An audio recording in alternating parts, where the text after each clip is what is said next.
السلام علیکم پیارے بچوں، دیے ہوئے الفاظ میں سے مترادف اور متضاد الفاظ کی جوڑیاں الگ الگ کریں۔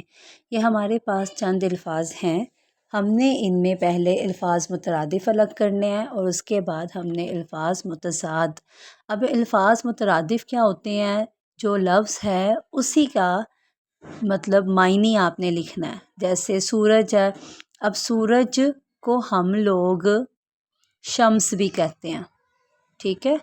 تو سورج کا معنی یا مترادف جو ہے وہ شمس ہو گیا۔ تو یہاں سے ہم نے دیکھیں سورج اور شمس ہم نے یہیں سے ڈھونڈے ہیں۔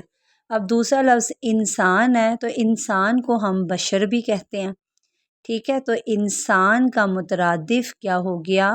بشر، وہ بھی ہم نے یہیں سے ڈھونڈا، الفاظ مترادف۔ اب سست ہے تو دیکھیں یہاں چست لکھا ہے لیکن یہ تو اس کا متضاد ہو گیا، یعنی الٹ ہو گیا، تو ہم اس کو نہیں کریں گے۔ بنجر کا دیکھیں، بنجر کا الٹ ہوتا ہے زرخیز، وہ بھی ہم نہیں لکھیں گے۔